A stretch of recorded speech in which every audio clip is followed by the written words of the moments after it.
আল্লাহ তাবারাক ওয়া তাআলা তিনি বলেন, লা ইয়ানালুল্লাহু লুহুমুহা ওয়ালা দিমাউহা ওয়ালাকিন ইয়ানালুহুত তাকওয়া মিনকুম।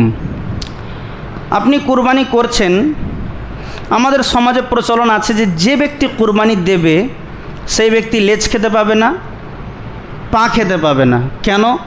কিয়ামতের দিন এই গরুটা বা ওই প্রাণীটা পুলসিরাত পার করবে হেঁটে, যার কারণে পা খাওয়া যাবে না। আর লেজ কেন খাবেন না? এজন্যই যে সেই লেজটা আপনি ধরে পার হবেন, যার কারণেতে আপনি খেতে পারবেন না। এই কথাগুলো প্রচলন আছে। আমি এটা কেন এই জন্যই বলছি, আল্লাহ তাবারাক ওয়া তাআলা সূরা এই আয়াতের মধ্যে বলছেন, লা ইয়ানালুল্লাহু লুহুমুহা ওয়ালা দিমাউহা ওয়ালাকিন ইয়ানালুহুত তাকওয়া মিনকুম। যে আল্লাহ তাবারাক ওয়া তাআলার কাছে কুরবানিকৃত পশুর না রক্ত না মাংস কিছুই পৌঁছায় না, না চামড়া না পা না হাড় না হাড্ডি না লেজ না শিং কিছুই পৌঁছায় না। পৌঁছায় তো সেটাই যে কুরবানি করছে তার তাকওয়া, তার অন্তরটা। সে কোন উদ্দেশ্যে কুরবানি করছে? আল্লাহর জন্য করছে নাকি নিজের জন্য করছে? যদি আপনার উদ্দেশ্য এটাই থাকে যে না আমি আল্লাহর জন্যই করছি, তাহলে এই যে ছুরিটা চালানোর পূর্বেই, মানে ছুরিটা চালানোর সঙ্গে সঙ্গে খুনটা মাটিতে পড়ার পূর্বেই আপনার নিয়ত, আপনার তাকওয়া আল্লাহ তাবারাক ওয়া তাআলার কাছে পৌঁছে যাবে।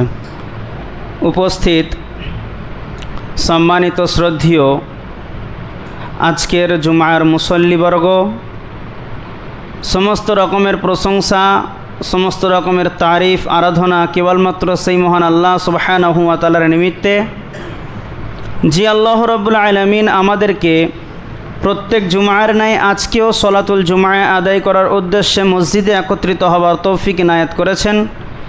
এজন্য আমরা সকলেই তার শিখিয়ে দেওয়া শুকরিয়ার কালেমাটি পাঠ করি, বলি আলহামদুলিল্লাহ। অতঃপর দরুদ ও সালাম বর্ষিত হোক নবী মুহাম্মদুর রাসূলুল্লাহ সাল্লাল্লাহু আলাইহি ওয়াসাল্লামের উপর। আল্লাহুম্মা আমিন, আল্লাহুম্মা সাল্লি আলাইহি, আল্লাহুম্মা বারিক আলাইহি। আমরা সকলেই অবগত যে আমাদের জিলহজ মাসের চাঁদ ওঠা অনুযায়ী বা ওঠা থেকে নিয়ে আমরা যদি হিসাব করে দেখি, তাহলে আগামী দিন অর্থাৎ শনিবার 7ই জুন ঈদুল আজহার দিন পড়ছে। ঈদুল আজহা দিনটা এমন একটা দিন যার ব্যাপারেতে আল্লাহর নবী সাল্লাল্লাহু আলাইহি ওয়াসাল্লাম বলেছেন যে এই দিনটা হলো ইয়াউমে হজ্জুল আকবর, অর্থাৎ বড় হজের দিন। এই দিনের কিছু কাজ এমনও রয়েছে যেগুলো সম্পাদন করার মাধ্যমে আল্লাহ তাবারাক ওয়া তাআলার নৈকট্য লাভ করা যায়, নৈকট্য অর্জন করা যায়। তার মধ্যে একটা হচ্ছে এই যে প্রথমে নামাজ কায়েম করা, তারপরে পরে আল্লাহর নামে উৎসর্গ করা অর্থাৎ কুরবানি করা। নামাজ পড়ে কুরবানি করতে গেলে পরে কি হবে? আল্লাহ তাবারাক ওয়া তাআলার নৈকট্য লাভ করা যাবে, অর্থাৎ আল্লাহ তাবারাক ওয়া তাআলার প্রিয় হওয়া যাবে। তো আপনি যে এই জিলহজ মাসের 10ম তারিখে অর্থাৎ ইয়াউমুন নাহারের দিন নাহার করবেন, কুরবানি করবেন, তো এই কুরবানি করার বা এই কুরবানির প্রারম্ভিক ইতিহাসটা কি আমরা কম বেশি সকলেই জানি। কিভাবে এলো এই কুরবানি, কুরবানিটা কেনই বা আমরা করব, এই বিষয়ে যদি আপনি দেখতে চান তাহলে আপনাকে সেই প্রাচীনকালে ফিরে যেতে হবে, যখন আদম আলাইহিস সালামের 2 ছেলের কথা কোরআনেতে আল্লাহ তাবারাক ওয়া তাআলা উল্লেখ করেছেন, সেই জায়গাটাকে আপনাকে দেখতে হবে। সেটা ছিল প্রাচীনকালের কুরবানি। আর বর্তমান যে কুরবানি আপনি আমি করে থাকি, এটা আমাদের আল্লাহ তাবারাক ওয়া তাআলা রাসূল সাল্লাল্লাহু আলাইহি সাল্লামের সুন্নাত হলেও এই সুন্নাতটা হাকিকাত ইব্রাহিম আলাইহিস সালামের সুন্নাত, যেটা আল্লাহ তাবারাক ওয়া তাআলা এত বেশি পছন্দ করেছেন যে পরবর্তী উম্মতের জন্য এটাকে আল্লাহ তাবারাক ওয়া তাআলা জারি রেখে দিয়েছেন। কোরআনের মধ্যে কথা আছে। তো এই কুরবানির ইতিহাস আপনি প্রথমে কিভাবে পেলেন বা কিভাবে জানলেন? আপনারা জানেন যে ওয়াতলু আলাইহিম নাবা আবনাই আদামা বিল হক ইদা কাররাবা কুরবানান। আদম আলাইহিস সালামের যখন জান্নাত থেকে ওনাকে নামিয়ে দেওয়া হলো, তারপরে তিনি যখন সংসার বিস্তার আরম্ভ করলেন, 2 সন্তান জন্ম দিলেন, 2 কন্যা সন্তান জন্ম দিলেন, 2 পুত্র সন্তান জন্ম দিলেন।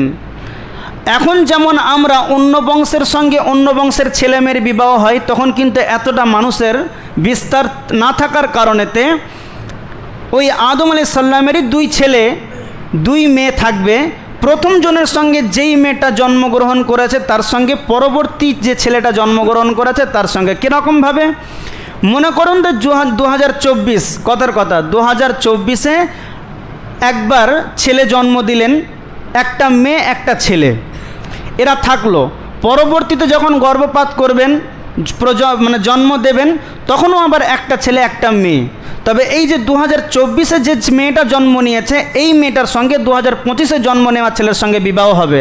আবার একসঙ্গে ছেলে মেয়ে, এরা আবার আপোষের মধ্যে নিজের ভাই, এটা বিবাহ তখন থেকেই হারাম ছিল, এখনও নিজের ভাই বোনের বিবাহ হারাম। তো সেইখানকার মানে সেই তখনকার নিয়ম অনুযায়ী যে যেই ছেলের সঙ্গে যেই মেয়েটা জন্মগ্রহণ করেছে তার সঙ্গে বিবাহ হারাম। পরবর্তী মানে জন্ম দেওয়ার পরেতে যেই মেয়েটা জন্মগ্রহণ করেছে পূর্বের ছেলের সঙ্গে বিবাহ করা জায়েজ ছিল। তো যখন এরকম একটা সিচুয়েশন চলে আসলো, প্রথমে জন্ম নিয়েছিল হাবিল, তারপরে কাবিল। কাবিলের সঙ্গে যে মেয়েটা জন্ম নিয়েছিল অর্থাৎ কাবিলের নিজের বোন সহোদরা, এ ছিল খুবই সুন্দর এবং সুশ্রী। আর হাবিলের সঙ্গে যে জন্ম নিয়েছিল মানে হাবিলের আপন বোন, নিজের বোন, সহোদরা, সে ছিল একটু কুৎসিত। তাহলে শরীয়তের নিয়ম অনুযায়ী তখন হাবিলের সঙ্গে একটু কালো মেয়েটার বিবাহ হবে কাবিলের সঙ্গে, আর হাবিলের সঙ্গে হবে সুন্দরটা। তাহলে এই জিনিসটা মেনে নিতে পারল না কে? কাবিল, যে না আমি এটা মানব না। নিয়ে বিশাল বিতর্ক ঝগড়া ঝামেলা সৃষ্টি হলো। আদম আলাইহিস সালামও বিচার করলেন, দেখছে যে কোনো মতে কোনো রকমভাবে মানানো যাচ্ছে না, একে অপরকে শোনানো যাচ্ছে না, বোঝানো যাচ্ছে না। তখন তিনি বললেন, অর্থাৎ হযরত আদম আলাইহিস সালাম বললেন যে তোমরা কুরবানি করো, যার কুরবানিটা কবুল হবে তাকেই কেবলমাত্র এই সুন্দর মেয়েটার সঙ্গে বিবাহ দেওয়া হবে। তো এইরকম যখন একটা সিচুয়েশন চলে এলো, আর ওই তখনকার কুরবানি কবুল হবার নিয়ম পদ্ধতি ছিল যে যার কুরবানিটা কবুল হবে সেটা আসমান থেকে একটা আগুন এসে কুরবানিটাকে পুড়িয়ে ছাই করে দেবে। তো কাবিল ছিল চাষি, এই কারণে সে তখন ভালো ভালো মালগুলো ক্ষেত খামারিগুলোকে বাইর করে নিয়ে কিছু আঁটি, 2-4টে আঁটি কোনো রকম যেগুলো বাদ পড়ে যাবার গরু ছাগলকে দিয়ে দেওয়ার, এরকম কিছু আল্লাহর নামে পেশ করে দিল। আর হাবিল ছিল মেষ পালনকারী, এজন্য সে তখন তার ভিতরেতে যে দুম্বাগুলো ছিল অথবা খাসি বকরি যাই ছিল তার মধ্যে সবচাইতে উন্নত মানের মোটা তাজা হুষ্টপুষ্ট যেটা মানুষের চোখে লাগবে এমন জিনিসটা আল্লাহর রাস্তায় কুরবানি করলো। তো আল্লাহ তাবারক ওয়া তাআলার পক্ষ থেকে সেই আগুন এসে এই হাবিলের কুরবানিকে কবুল করে নেয়। এই হাবিলের কুরবানি কবুল হয়ে যাওয়ায় তখন কাবিলের মাথা আরও গরম। এমনিতেই তো সে মানছিল না, এমনিতেই সে তখন মানছিল না যে না আমি ফায়সালা মেনে নেব না। আর যখন ওই আমভাবে এটা প্রকাশ হয়ে গেল যে হাবিলের কুরবানি কবুল হলো, কাবিলের কুরবানি কবুল হলো না, তখন তার মাথা আরও গরম হয়ে গেল। তখন সে চট করে বলে বসলো, হাবিলকে আমি তোমাকে হত্যা করব, তোমার কারণেই তো আমি অপমানিত, তোমার কুরবানি কবুল হলো বলে আজকে আমার কুরবানিটা কবুল হলো না, আমি তোমাকে হত্যা করব।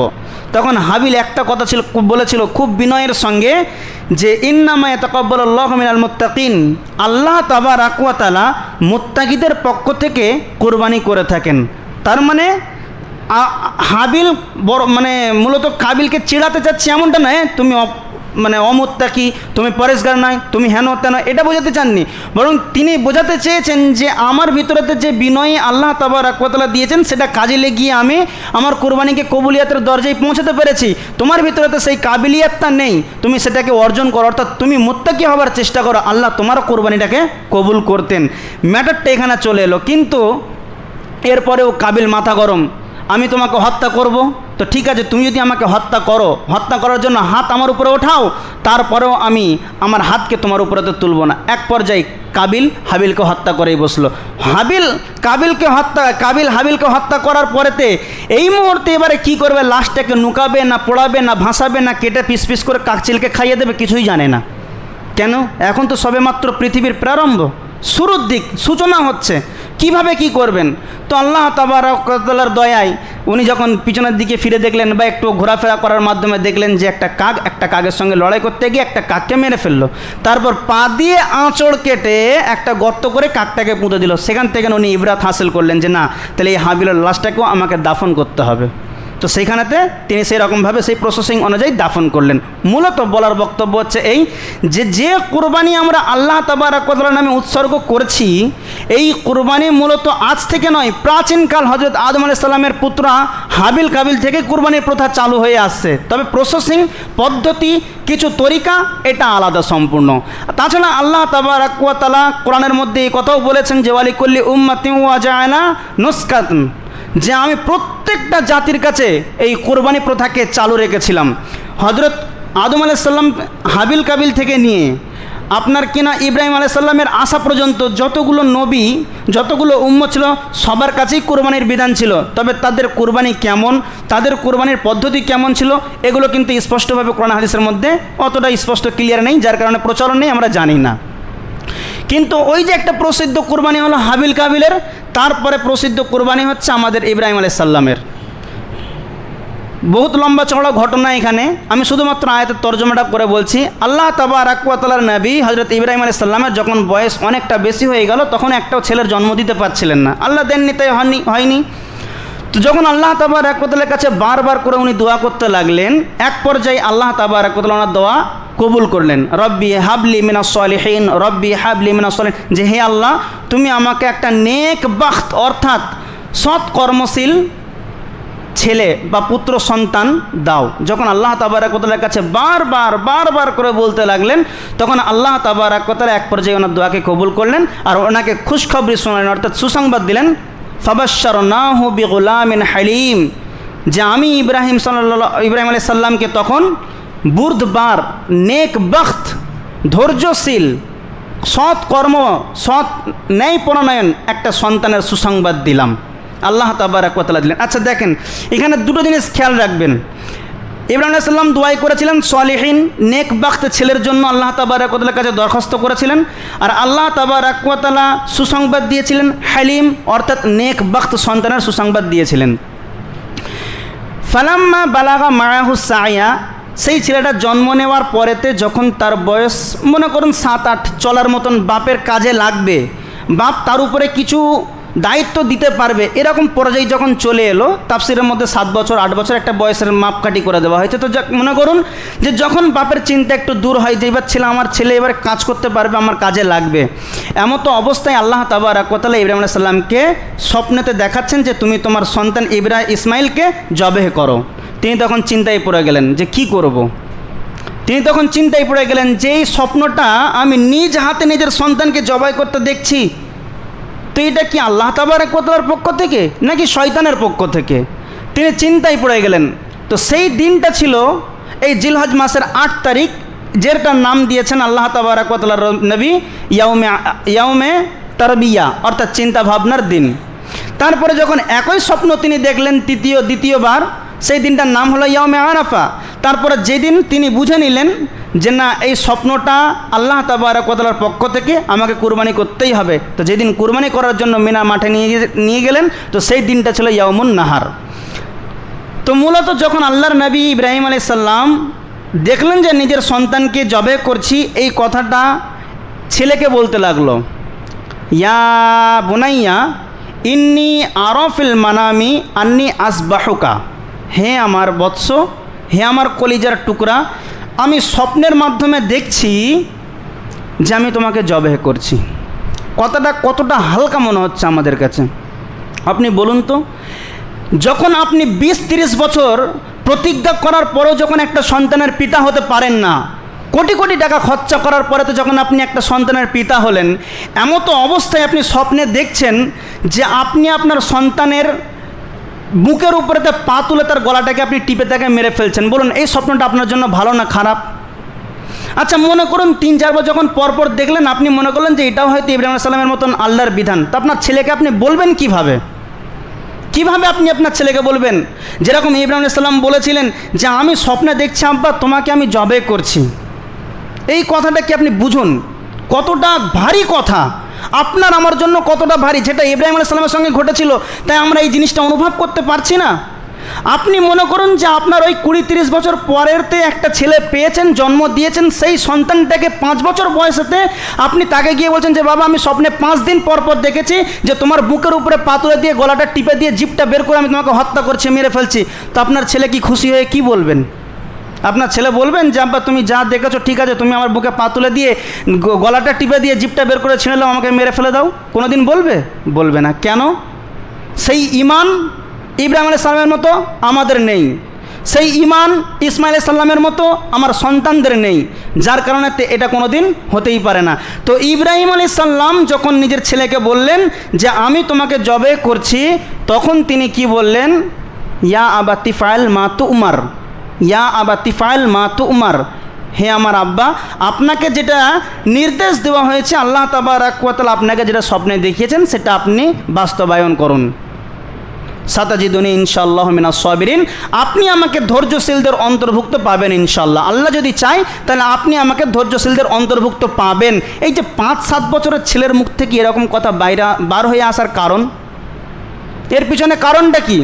এর পিছনের কারণ হচ্ছে এই যে যিনি স্বপ্নে দেখেছেন তিনি হলেন ইব্রাহিম আলাইহিস সালাম, একজন নবী। আর ওনার ছোট্টবেলা থেকে নিয়ে জন্ম হওয়ার পর থেকে নিয়েই ওনার জীবনেতে পরীক্ষা আরম্ভ হয়ে গিয়েছে। এমনকি এই যে কথাটা বলছেন নিজ সন্তানকে যে আমি তোমাকে জবে করতে চলেছি, এটাও পরীক্ষা। ওনার জীবনেতে যত পরীক্ষা দিয়েছেন অন্য কোনো নবী ওনার নিজের জীবনেতে এত পরীক্ষা দেননি। প্রত্যেকটা পরীক্ষাতেই আল্লাহ তাবারাক ওয়া তাআলার নবী ইব্রাহিম আলাইহিস সালাম 100-তে 100 পেয়েছেন, অর্থাৎ প্রত্যেকটাতেই পাস করে গিয়েছেন, আর প্রত্যেকটাতেই তিনি ধৈর্য ধারণ করেছেন। তাহলে একজন ধৈর্যশীল ব্যক্তির কোখ থেকে অথবা তার ওরস থেকে কোনোদিন অধৈর্য এবং বেধৈর্য সন্তান কি জন্ম নিতে পারে? শুধু ইব্রাহিম আলাইহিস সালাম বলে নয়, ইব্রাহিম আলাইহিস সালামের স্ত্রী হাজরাও কতটা ধৈর্যশীল। যখন মরু অঞ্চলে মক্কা মুকাররমায় আল্লাহর নবী ইব্রাহিম আলাইহিস সালাম যখন তার স্ত্রীকে রেখে আসছেন, ফিরেও তাকালেন না, কোনো কথাও বললেন না, খালি এতটুকু জিজ্ঞাসা করলেন এটা কি আল্লাহর বিধান, এটা কি আল্লাহর হুকুমে আপনি আমাকে রেখে যাচ্ছেন এরকম জায়গায়? হ্যাঁ আমি আল্লাহর হুকুমে রেখে আসছি, ব্যাস এতটাই। শুধুমাত্র মাথা নাড়ালেন অথবা এছাড়াই বুঝিয়ে দিলেন। উনি আর কিছুই বললেন না যে আল্লাহ যখন তার হুকুমে আমাকে এখানে রাখতে বলেছেন তিনি আমাকে রক্ষণাবেক্ষণের মালিক, তিনি আমাকে রক্ষা করবেন। কতটা ধৈর্যশীল তিনি! তাহলে মা ধৈর্যশীল, বাপ ধৈর্যশীল, মা বাপ ধৈর্যশীলের মাধ্যমে ধৈর্যশীল সন্তান না তো কি অধৈর্য বেসবার সন্তান বার হতেই পারে না। তাহলে আপনিও যদি অতটা না হলেও নিজের মধ্যে ধৈর্য আনতে পারেন, আপনার স্ত্রীকে যদি ধৈর্যশীলতা বানাতে পারেন, নিশ্চয়ই আপনার সন্তানের মধ্যে এই গুণটা তার মধ্যে আসবে যে আপনি যেমন ধৈর্যশীল, আপনার স্ত্রী যেমন ধৈর্যশীল, ঠিক ওই রকমভাবে আপনার সন্তানও দেখবেন ধৈর্যশীল হবে। এটা আশা করা যায়। হয়তো ইব্রাহিম আলাইহিস সালামের মতো হবে না, কেন উনি নবী আর আমরা সাধারণ লোক, তবে তার গুণ কিছুটা আপনার ভিতরেতে থাকবে, এটাই আশা করা যায়। এজন্য আমাদের উচিত বিপদ আপদে সকল সময় বালা মুসিবতে ধৈর্য ধারণ করা শিখতে হবে। কিভাবে আমি ধৈর্য ধারণ করব?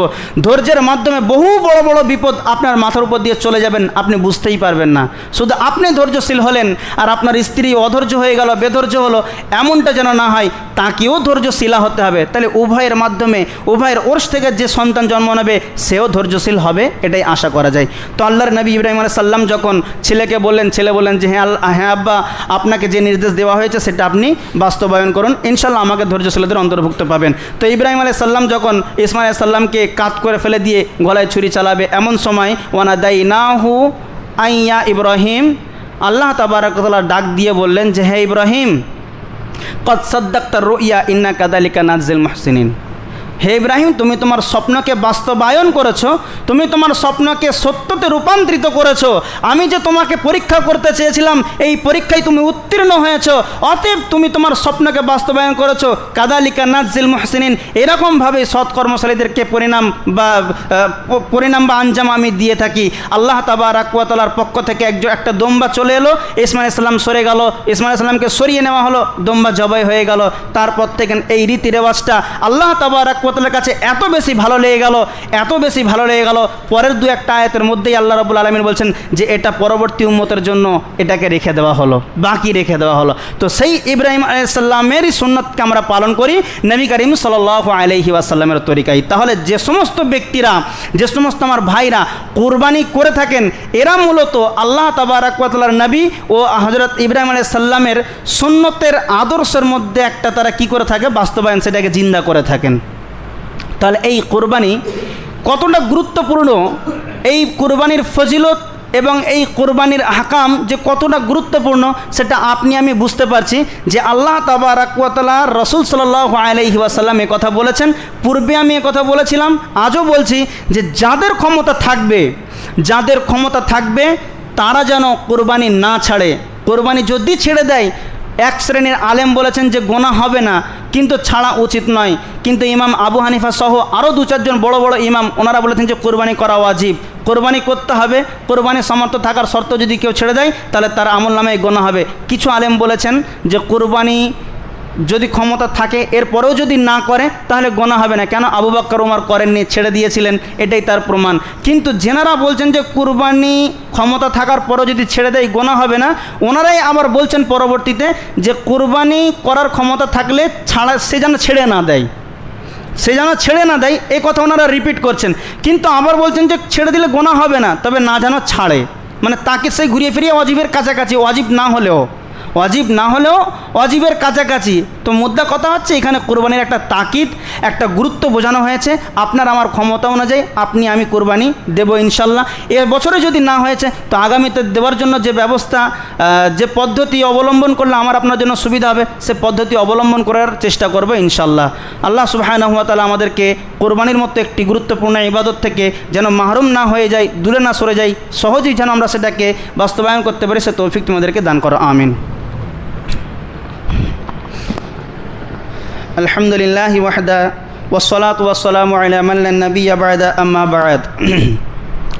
আল্লাহ তাবারাক ওয়া তাআলা তিনি বলেন, লা ইয়ানালাল্লাহু লুহুমুহা ওয়ালা দিমাউহা ওয়ালাকিন ইয়ানালুহুত তাকওয়া মিনকুম। আপনি কুরবানি করছেন, আমাদের সমাজে প্রচলন আছে যে ব্যক্তি কুরবানি দেবে সেই ব্যক্তি লেজ খেতে পাবে না, পা খেতে পাবে না। কেন? কিয়ামতের দিন এই গরুটা বা ওই প্রাণীটা পুলসিরাত পার করবে হেঁটে, যার কারণে পা খাওয়া যাবে না। আর লেজ কেন খাবেন না? এজন্যই যে সেই লেজটা আপনি ধরে পার হবেন, যার কারণেতে আপনি খেতে পারবেন না। এই কথাগুলো প্রচলন আছে। আমি এটা কেন এই জন্যই বলছি, আল্লাহ তাবারাক ওয়া তাআলা সূরা এই আয়াতের মধ্যে বলছেন, লা ইয়ানালুল্লাহু লুহুমুহা ওয়ালা দিমাউহা ওয়ালাকিন ইয়ানালুহুত তাকওয়া মিনকুম।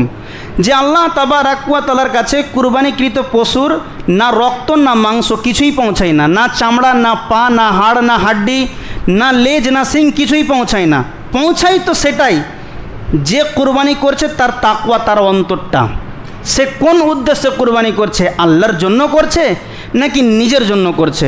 যদি আপনার উদ্দেশ্য এটাই থাকে যে না আমি আল্লাহর জন্যই করছি, তাহলে এই যে ছুরিটা চালানোর পূর্বেই, মানে ছুরিটা চালানোর সঙ্গে সঙ্গে খুনটা মাটিতে পড়ার পূর্বেই আপনার নিয়ত, আপনার তাকওয়া আল্লাহ তাবারাক ওয়া তাআলার কাছে পৌঁছে যাবে। খুন জমিনে পড়ার আগেই আপনার তাকওয়া পৌঁছে যাবে। আর যদি আপনার উদ্দেশ্য এই হয় যে লোক আমাকে দেখে ভালো বলবে বা আর কিছু লোক দেখানোর জন্য, তাহলে সেই সাদা লুঙ্গি আর সাদা গেঞ্জিতে যদি আপনি খুন মেখে লাল হয়ে যান, তবুও আল্লাহ দেখবেন, আপনার দিকে ফিরেও চাইবে না, কেন ওটা আপনি মানুষের জন্য করেছেন, মানুষ দেখছে, শেষ হয়ে যাচ্ছে, ব্যাস। আর যদি আল্লাহর জন্য হয় তাহলে মাটিতে খুন পড়ার পূর্বে আল্লাহ তাবারাক ওয়া তাআলার কাছে আপনার তাকওয়া গ্রহণ হয়ে যাবে, কবুল হয়ে যাবে। তাহলে এই জন্য কুরবানিটা করতে গেলে পরে আমাদেরকে সকল সময় আমাদের অন্তরকে পরিষ্কার রাখতে হবে। অন্তরের মধ্যে জড়িবটি নিয়ে, অন্তরের মধ্যে ক্যাচড়া আবর্জনা রেখে আপনি যদি কুরবানি করতে চান, সেই কুরবানিটা কবুল হবে এর কোনো গ্যারান্টি পাওয়া যায় না। কিন্তু অন্তরকে আপনি পরিষ্কার করুন, আর অন্তর আপনার পরিষ্কার আছে কি না আছে সেটা তো আপনার আমলের মাধ্যমেই বোঝা যাবে। আপনাকে বলতে হবে না, আমাকে বলতে হবে না যে আমি একজন আল্লাহওয়ালা, আমি তৌহিদপন্থী, আমি হকপন্থী। না, আপনি কতটা আমল করছেন, সারাদিনে কি করছেন না করছেন সেটা আমি দেখলে আপনার একটা বাইরেটি আমার মনের মধ্যে চলে আসবে না, সত্যি আপনি আল্লাহ ভীরুতা আপনার ভিতরে আছে না নেই। আপনার কর্মের মাধ্যমে আমি বুঝে নেব যে আপনার ভিতরে তো আবর্জনা আছে না নেই।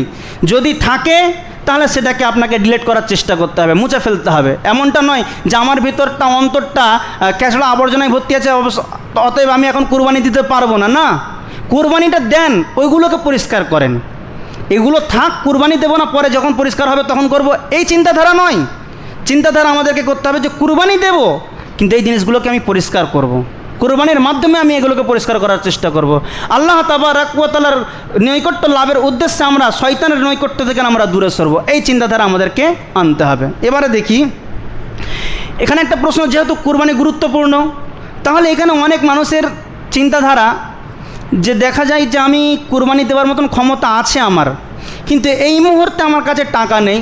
আমি খদ্দেরকে মাল দিয়েছি, অথবা আমি বিজনেস করি, অথবা মহাজনের কাছে টাকা পড়ে আছে, 1 থেকে 1.5 মাসের মধ্যে আমি টাকা পেয়ে যাব। যদি 1-1.5 মাস পরে আমি টাকাটা নিই হাতে, তাহলে কিন্তু কোরবানির দিন চলে যাচ্ছে, তাহলে এই বছর আমি দিতে পারছি না। তবে আমি যদি চেষ্টা করি, তাহলে আমি কোরবানিটাও দিতে পারবো, টাকাও মিটিয়ে দিতে পারবো। কীরকমভাবে? আমি কারোর কাছ থেকে 1 লাখ টাকা ধার নিলাম, বললাম তাকে 1 মাস পরে দিয়ে দেবো, আর বাস্তবে আমার কাছে টাকা আছে, এই মুহূর্তে আমার কাছে নেই, কারোর কাছে ফেঁসে আছে, 1 মাস পরে 15 দিন পরে আমি পেয়ে যাব।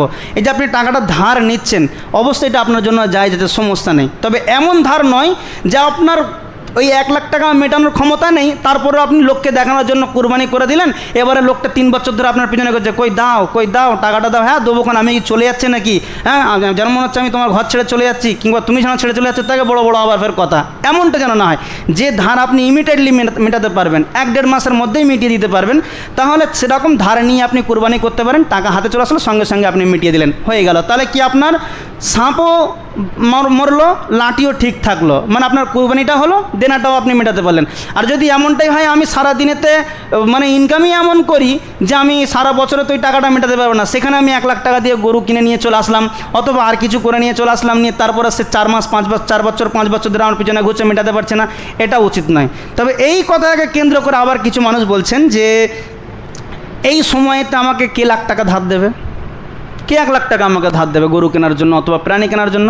তবে সেই ধারটা যদি আমি ব্যাংক থেকে নিই, তাহলে কি সমস্যা হবে? আচ্ছা বলেন তো, ব্যাংক থেকে টাকা ধার নেওয়া এটা কি ধার না লোন? লোন। আর লোন কি এমনি সময় জায়েজ আছে আপনার নিজের ব্যক্তিগত কাজের জন্য? এমনি সময়ও তো আপনার জন্য জায়েজ নেই, কেন? সেটা তো সুদ আছে। আর লোনের ম্যানেজার তো আমার শ্বশুর নয় যে আমাকে ফ্রি দিয়ে দেবে, যাও 10,000 টাকা নিচ্ছ, 10 মাস পরে তুমি 10,000ই দেবে, এমনটা তো নয়। সে আপনার কি গেল না গেল দেখার দরকার নেই, ঘর বাড়ি ভিটে বাকি বিক্রি করে দিয়ে আপনি আমাকে টাকা মেটান, এটা হচ্ছে ব্যাংকের নিয়ম সিস্টেম। তাহলে আপনি যে লোন 1 টাকা এমনি নিজের সংসারের জন্য নিতে পারবেন না, সেটাকে হারাম করে দেওয়া হয়েছে, 1 টাকা সুদ রয়েছে। তাহলে এই লোন নিয়ে আপনি যদি মনে করেন যে গরু কিনবো, তাহলে কি আপনার জন্য এটা জায়েজ হবে? সেটা তো হারাম টাকায় আপনি গরু কিনছেন। আর এই হারাম আল্লাহ তাবারক ওয়া তাআলা হারাম খেয়ে আপনার ইবাদত কবুল করবেন না, আর হারাম টাকায় সেই কুরবানি টাকা আল্লাহ তাবারক ওয়া তাআলা কবুল করবেন? এটা হয় কি করে? বুঝতে হবে যে না, এমনি যদি কোনো ধার আপনি পান, তাহলে সেটা দিয়ে করতে পারেন, যেটা প্রথমে বললাম। আর যদি ব্যাংক থেকে লোন নিয়ে আপনি কুরবানি করতে চান, ওই কুরবানির জন্য আল্লাহ আপনাকে চাপ দিনে যে আপনাকে করতেই হবে, ব্যাংক থেকে ধার নেন অথবা লোন নেন বা আর কিছু করেন, সে দেখার দরকার নেই, তোমাকে কুরবানি দিতে হবে, এরকম চাপ কিন্তু ভাই শরীয়তে নেই। আপনার হয়ে ওঠেনি, আপনি দেবেন না, কোনো সমস্যা নেই। আল্লাহর কাছে ক্ষমা প্রার্থনা করবেন, আল্লাহর কাছে পরবর্তীতে দিতে পারি তার জন্য তৌফিক চাইবেন, ইনশাআল্লাহ আল্লাহ তাবারক ওয়া তাআলা মিটিয়ে দেবেন। যাক, আল্লাহ সুবহানাহু ওয়া তাআলার কাছে দোয়া করি যে আল্লাহ তাবারক ওয়া তাআলা আমরা যা কিছু শুনবো সেগুলোকে যেন সঠিকভাবে বুঝতে পারি এবং সেই মোতাবিক যেন আমরা বেশি বেশি করে আমল করতে পারি, সে তৌফিক তুমি আমাদেরকে দান করো, আমিন। আল্লাহুম্মা সাল্লি আলা মুহাম্মাদিন ওয়া আলা আলি মুহাম্মাদ কামা সাল্লাইতা আলা ইব্রাহিম ওয়া আলা আলি ইব্রাহিম ইন্নাকা হামিদুম মাজিদ। আল্লাহুম্মা বারিক আলা মুহাম্মাদিন ওয়া আলা আলি মুহাম্মাদ কামা বারাকতা আলা ইব্রাহিম ওয়া আলা আলি ইব্রাহিম ইন্নাকা হামিদুম মাজিদ। রব্বানা তাকাব্বাল মিন্না ইন্নাকা আনতাস সামিউল আলিম ওয়া তুব আলাইনা ইন্নাকা আনতাত তাওয়াবুর রহিম। সুবহানা রাব্বিকা রাব্বিল ইজ্জাতি আম্মা ইয়াসিফুন ওয়া সালামুন আলাল মুরসালিন ওয়া আলহামদুলিল্লাহি রাব্বিল আলামিন। আসসালামু আলাইকুম।